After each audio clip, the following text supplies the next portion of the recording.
Hello and welcome to episode 82 of Stitched in Sweden. I'm Maria and you can find me on Ravelry and Instagram as Stitched in Sweden.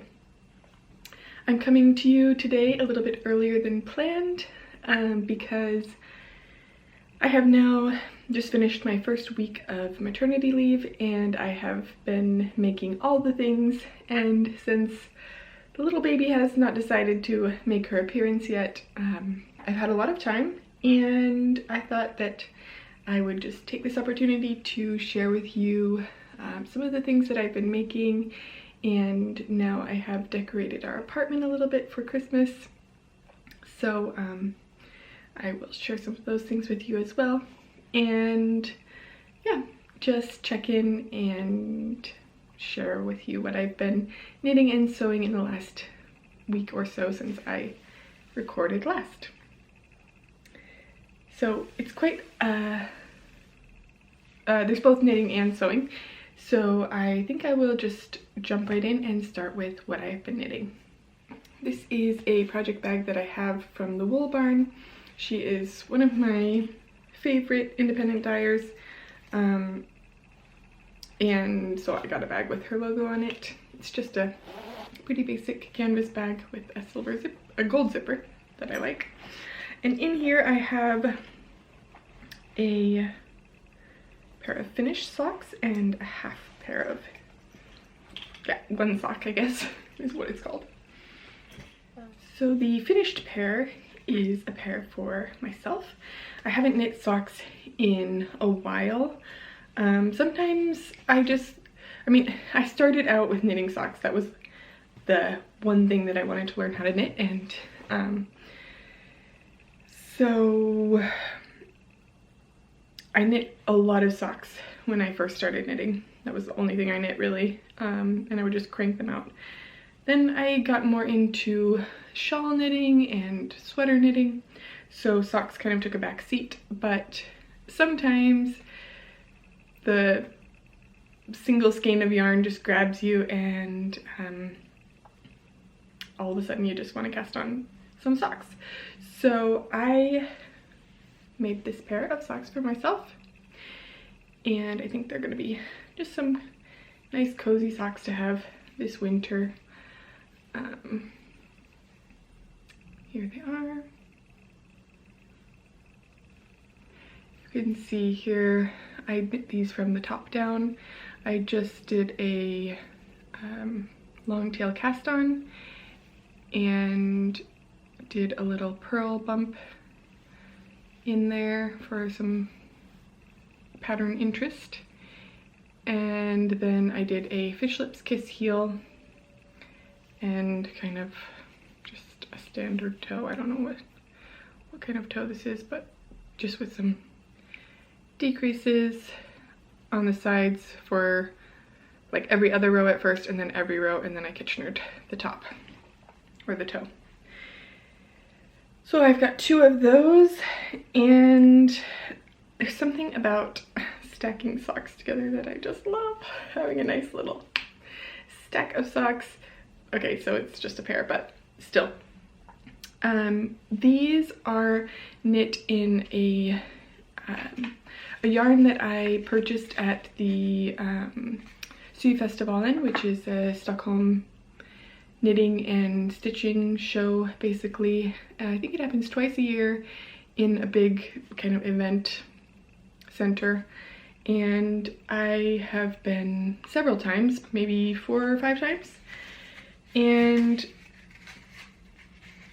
it was at least a year, or it was definitely more than a year ago. I would say maybe 2.5 years ago that I picked up this yarn, Dandelion Rosy yarn, which is an organic merino wool. It's 100% organic merino wool, superwash. And this is a sport weight yarn that's dyed with indigo. And this particular skein, I think it was kind of a leftover, whatever reason, was on sale. So I found it just in a sale bin, and I thought the color was really nice. Just a really subtle bluish minty color in there, and it sat in my stash for, yeah, a couple of years, and just recently I was feeling like, some sport weight socks could be really nice, and they would probably knit up pretty fast, so this was the perfect opportunity, so I took it. I was a little bit, not worried, but just thinking about my yardage, because this is about 320 meters for 100 grams, but I had plenty, and this is my leftover ball that I have. So I knit these on a US size 1, which I think is a 2.25 millimeter needle. Yep. And I used my Haya. These are not the sharps, because when I started knitting them with the Haya sharps that I have in the sock sizes, those needles are just so pointy for the really small sock needles. Otherwise, I knit almost everything on Haya sharps. But for the really small size, the 2 millimeter and 2.25 US 0 and US 1, the sharps really are just too sharp for me. So I prefer the regular tip, which is plenty sharp to knit socks with, but it doesn't leave a hole in your finger, so that's a bonus. Yeah, so I usually knit socks in fingering weight yarn, and then I use a 2 millimeter or US 0, but I kind of wanted a squishier, thicker, quicker project, so I went with the US 1 2.25 and the sport weight, and these are just what I was hoping for. So yeah, I liked knitting with this yarn so much that I decided to order a skein for Thomas for Christmas. Not for him, well, to knit a pair of socks for him. So Dandelion yarns that I showed you, that I knit these out of, she uses Rosy Green Wool's base for her, I don't know if it's for all of her yarns, but anyway, her yarn is sold through Rosy Green Wool's, not Rosy Green Wool, Organic Knitters, I think, site. So this was a hand-dyed version, but then she also has kind of more commercially available, or they're not hand-dyed, than yarn, but on the same base. So this is the Cheeky Merino Joy, and Rosy Green Wool is 100% organic merino wool, completely certified from animal to yarn with one of the strictest certification methods worldwide, GOTS, Global Organic Textile Standards. And then with that, you know that the sheep do not have to suffer painful muzzling surgery, wool production does not pollute the environment with dangerous chemicals, the workers are treated fairly, and the yarn is strictly checked for harmful residues. So this is 100% organic merino, and it's made in Portugal. This particular color is ruby, and I just wanted a nice Christmas red sock for Thomas, which is such a good timing because right after I finished the first one, it was in the morning this week sometime, and he pulled on a pair of knitted socks that I made him a couple years ago now. And he's like, oh no, I have a hole in my sock. I'm like, oh no, too bad. Well, little does he know, I'm making him a new pair. So far I have finished one. It basically has the same construction as mine, except for I have omitted the little pearl bumps on his. I think it could have been fine with or without them, but I just decided to omit them. I also knit these on the US 1 2.25 millimeter, and I cast on the same number of stitches actually for myself as for Thomas. I just knit the foot part of his sock a bit longer than mine, but I held up the pair that I finished for myself to another pair of his knitted socks that I know fit him really well, and it looked like these were going to be the right size, so I thought, why change it? So I cast on 60 stitches for these. I have gotten quite far on the second one as well, just finished turning the heel, and now I'm knitting down the foot. I was a little bit more worried about running out of yarn for these since the foot is going to have to be a little bit longer, but I checked and I started with exactly 100 grams, and the first sock took 40, so I will have 20 grams left over. Here's my little ball. I was originally thinking maybe I should do them toe up, but then I would have had to look up how to start the toe, and I don't know, fiddling with the cast off is a bit annoying, so instead I decided to just, I don't know, I figured I would have enough left because I had this much left for myself, and his feet aren't that much longer than mine, so I figured I would have enough. But if I was really worried about running out, I would have done them toe up so that I would have known when I got to halfway how long I could have made the cuff. But Thomas also doesn't need a super long cuff, so I think that these will be just perfect. And these have been sitting on my coffee table in my little sheepy yarn bowl. I've been working away on those. So I've been working on them, like he's seen me working on them, but he hasn't asked me about them, and I don't think that he knows that they are for him. The other knitting project that I've been working on is my No Frills cardigan, and I have made some progress on this. I have knitted the sleeve since last time. 2 sleeves are done, and I've made a bit of progress on the body as well. I really like how this is turning out. It's really the perfect color, I think, and it fits really nicely. So far, it's just, you know, now I'm knitting stockinette forever and ever. I mean, the whole sweater is basically stockinette forever. But now I'm just trying to decide how long I want the sweater to be. So shortly after I podcasted last time, I got to the end of one of my balls of yarn, and then decided to put the body on hold and pick up the stitches for the sleeves and do both of the sleeves, because that way I would know in case it was getting close in terms of how much yarn I had left.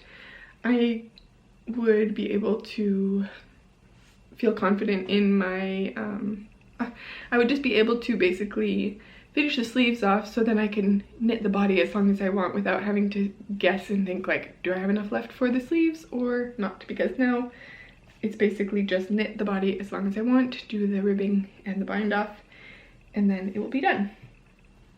And this way I also avoid the sleeve island situation. Yeah, so I think this is gonna be super nice to have this winter. Just to remind you what I'm knitting it out of, I have the Arwetta Classic and the Tilia. This is 70% kid mohair and 30% silk, and this one is 80% superwash merino and 20% nylon. This color is color 679, and this one is 570347. There you have it. And I have 6 balls of each, I think. And I'm pretty sure this is my 5th ball, 5th pair. So I think that I want to get about 20 more centimeters at least, maybe 30 on the body. Right now it's just about at my hips, and I would like it to be a bit longer, so I probably will break into my 6th skein, 6th set, yeah. But that is going along really well. So I kind of just switch off a bit between those 2 projects, the No Frills and the sock projects, based on how my hands are feeling, because I have noticed in the last 2 weeks or so, my hands have really started to swell a lot, and starting from directly from when I wake up, my hands are swollen and they're a bit painful. So sometimes knitting with the tiny sock needles isn't the best, and then I can switch over to the no frills, which I'm knitting on a little bit of a larger needle, so that works out really well. I've also been doing a bit of sewing this week, quite a bit of sewing actually. So I mentioned last time that I had purchased some fabric from Guthrie & Ghani, which is a UK-based fabric shop, and then I had plans to make a couple of things. I cut out 5 projects in one day with that fabric, and then kind of sewed it at various points during the week. And I have finished 5 projects that I sewed directly out of that fabric, which was really satisfying. One of them I'll just start out with is this Nico top, and this is a pattern from True Bias. It's both I would call it a mock turtleneck because it doesn't fold over, it's just, that's the top edge. This is a pattern that I have made 2 other times before, and now I've made 2 in the last week. Actually, I made it 3 other times before. The first one was kind of my test version in a sort of rusty orange ribbed jersey, and then I realized directly that I needed to make some modifications, so I had enough of that fabric left to actually make the second version of that with my modifications. And I also have a black bamboo jersey version, which is super nice. I really like that one. So I'll just tell you quickly the modifications that I make on this pattern.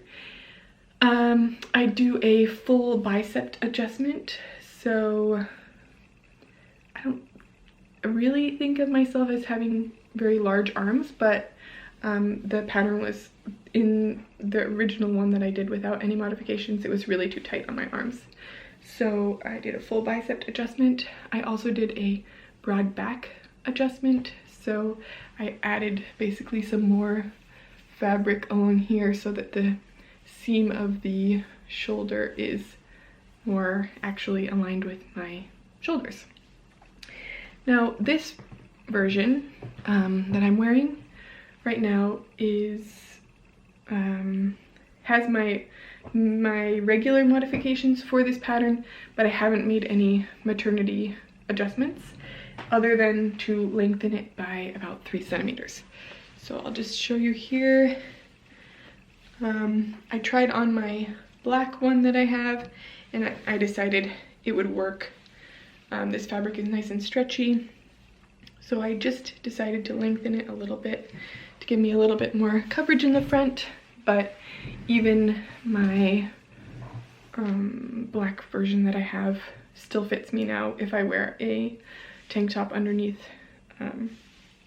Yeah, so this fabric is really nice. This is a I think it's called micro modal jersey or something. It's from Guthrie & Ghani, like I said, and it has really nice stretch to it, super soft. If you made it, this is a quite fitted pattern, but if you made it with a flowier pattern, it has a really nice drape, so this fabric just will flow nicely and yeah, drape really well. This pattern is really becoming one of my favorites. It's just a nice wardrobe staple. It comes together really quickly, with excluding the cutting out time, which it doesn't take that long to cut out because it's 1, 2, 3, 4, 5 pieces. Excluding the cutting out time, this takes me about an hour to sew up, and the longest, like the most time intensive part is switching my, putting in my twin needle for my sewing machine, so that I can get this nice see it? So that you can get this nice double twin needle hem. What I do for this, which is slightly different than what the pattern tells you to do, is I like to do this edge for anytime I'm using a twin needle to finish off an edge or a hem. I like to first serge the edge of the fabric when it's still flat, so before I attach it in the round. So I'll just fold this up so maybe you can see. So I serged the edge, I serged it with a light gray thread there while it was still flat. Then I stitched the sleeve together so it was then in the round, and then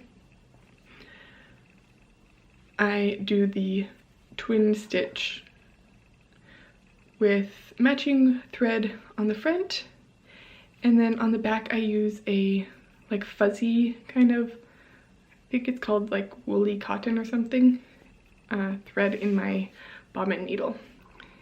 And I think this just makes a really nice professional finish, and I do that for the sleeve cuffs and for the hem, the bottom hem as well. So I also, let's see, I have my other one right here. I also sewed this pattern in this marled, I think it's a marled, did it say? Or no, maybe this was the marled one. I think this is the marled one. Right now this is a little bit crinkly because it's been sitting on my chair. But I sewed a second Nico top in, this is a wool jersey, a wool blend, also from Guthrie & Ghani. And here I also did the twin stitch on the cuffs and on the hem. And yeah, it's just really nice base layer that I think I'll get a lot of wear out of this winter. Also in that wool fabric, since I had some left over, I decided to make this little sleeper pattern. I made the newborn size, and this is a little raglan top kind of, with a little bound edge for the neckband to make a nice finish. And then I did little cuffs on the sleeves only because I wanted to do the little mitten version that has a little fold over mitten, but I totally messed it up. And I didn't see that there were two different lengths to cut the sleeves depending on if you wanted to do the mitten or if you wanted to attach the cuffs. And I cut it to the cuff length, which is shorter than for the mitten length. So then the whole time I was kind of thinking, aren't these arms really short? And I was trying to convince myself, no, the baby's just gonna be really small. It's just how long baby arms are.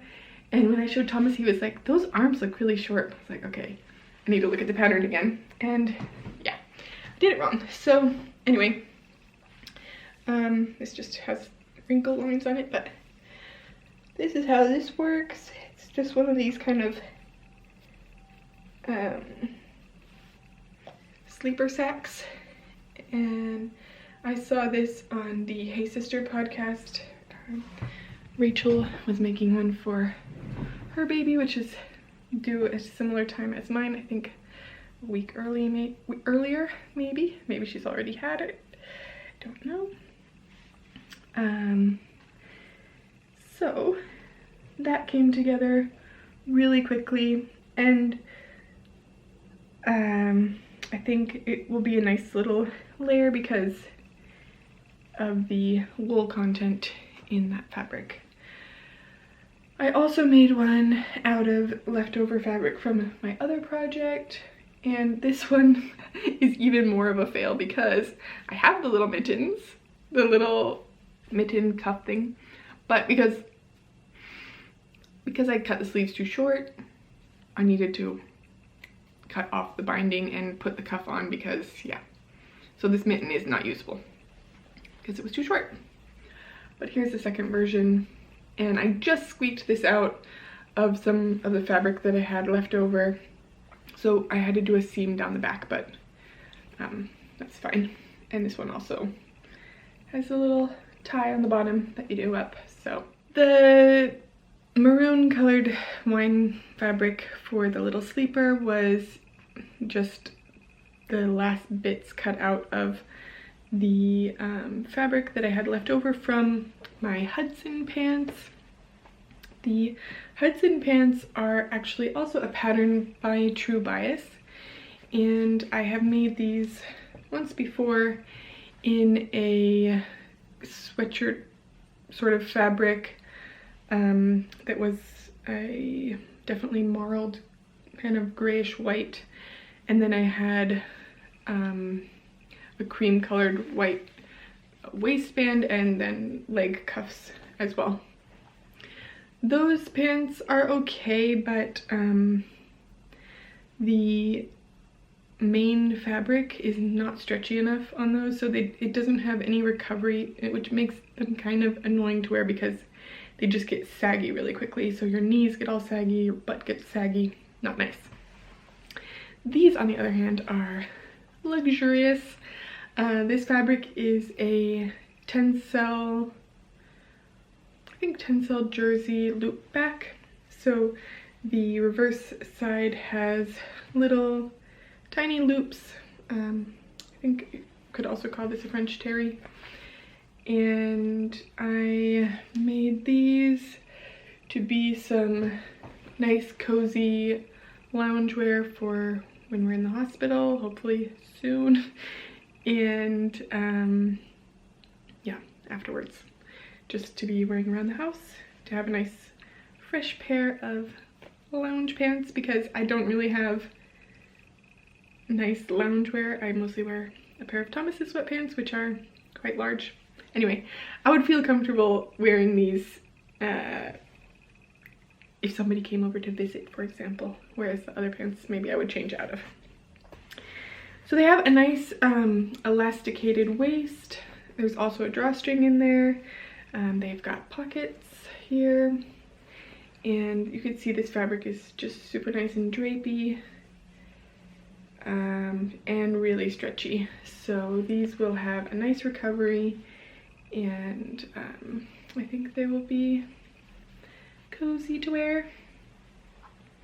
But I'm kind of saving them. After I show them to you here, I'm just going to put them directly in my hospital bag, so they will be all nice and ready. I think it will be nice just to have a new pair of cozy pants to wear after delivery. So, in case you're curious, I am 38 weeks pregnant this week, and hoping that she decides to come out soon. So the last couple projects that I have are for the baby, and they're in kind of various stages of being finished. So I think it's the Wixton bloomers, which are a little bloomer pattern. They don't look like bloomers right now, they look like shorts, and they look really huge because I don't have the elastic in at the moment. I didn't have the right width elastic, so I ran to the store after my midwife appointment this morning and picked up the elastic that I need to finish these off. So it will have an elasticated waist and then also little elasticated legs, so they'll be like little bunched up kind of bloomers, little diaper cover kind of thing. And I didn't knit these. I sewed these up in the smallest size, which is the 0 to 6 month size, and I think these are going to be cute over tights. This fabric is also from Guthrie & Ghani. It's a cotton lawn fabric that I also made a little romper out of, that I think I've shown previously.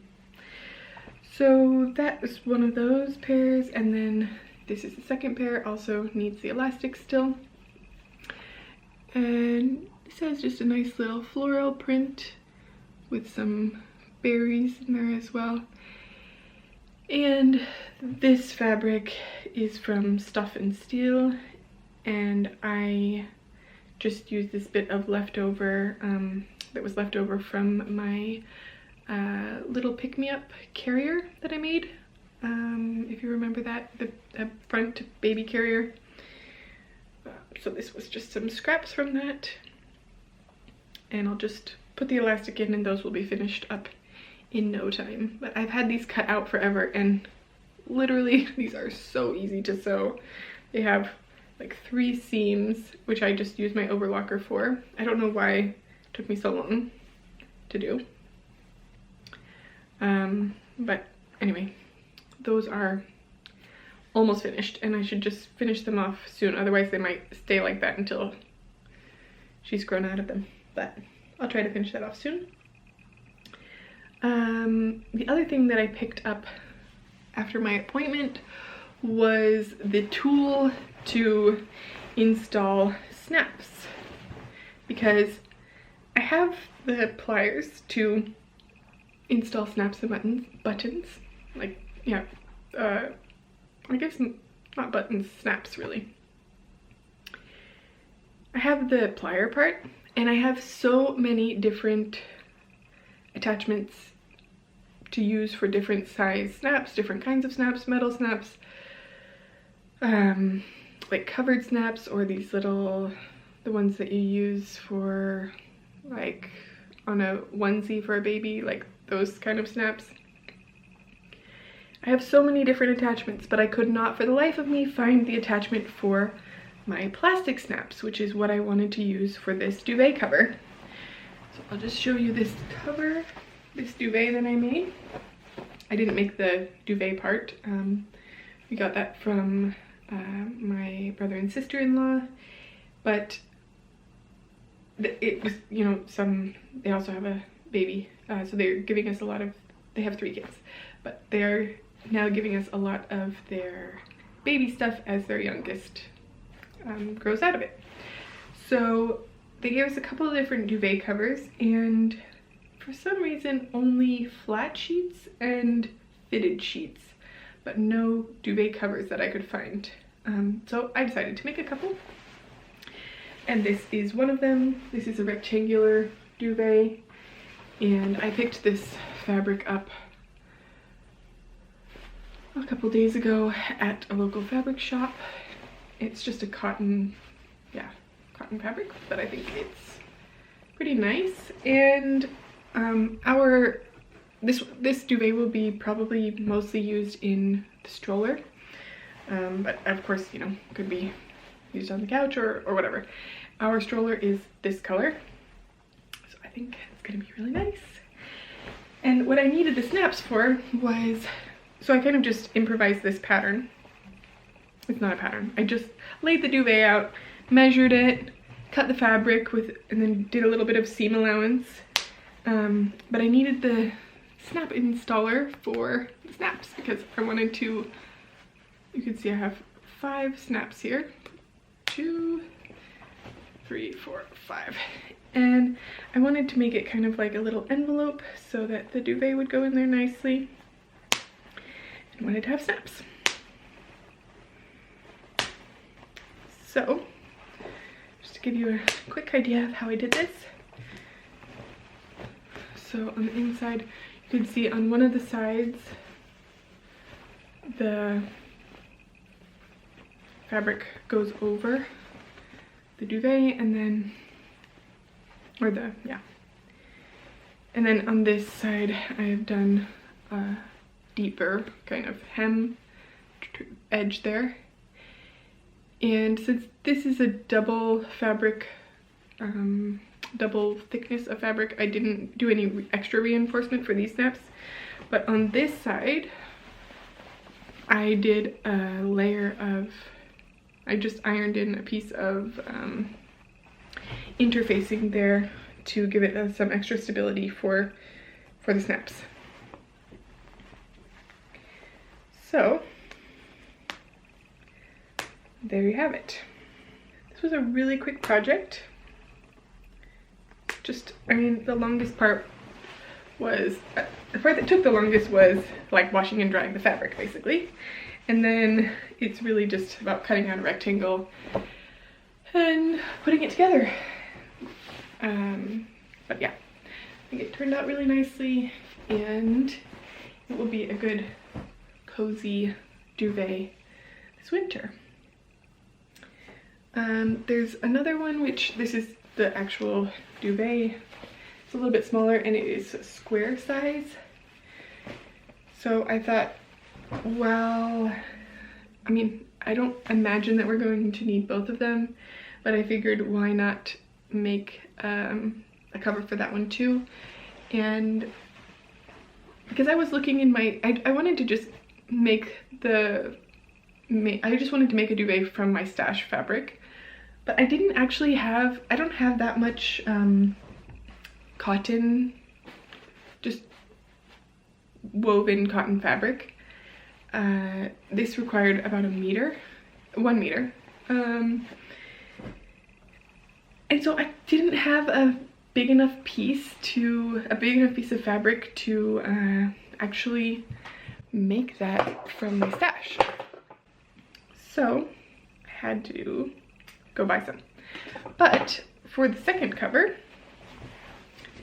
the duvet itself is a little bit shorter, smaller. So I was able to use this fabric, which is the backing of the quilt that I made for her. And I had to do a little bit of creative seaming. There's one random seam down the middle here, piecing it together to get it to be the right size, but this will be the second cover. And I just need to install some snaps on this one. I did the edge a little bit differently just with my overlocker because, again, I was like pretty short on fabric. So, but one side still does have a little folded over edge. So that is that one. But yeah, I think I'm getting really ready for her to come out. Thomas and I are both excited, and now it's just sit and wait for her to arrive. It is snowing outside. I'm gonna curl up on the couch with some other podcasts and knit for a bit before I go to my company Christmas dinner this evening. So I hope you are enjoying your making, and until next time, happy knitting, happy sewing.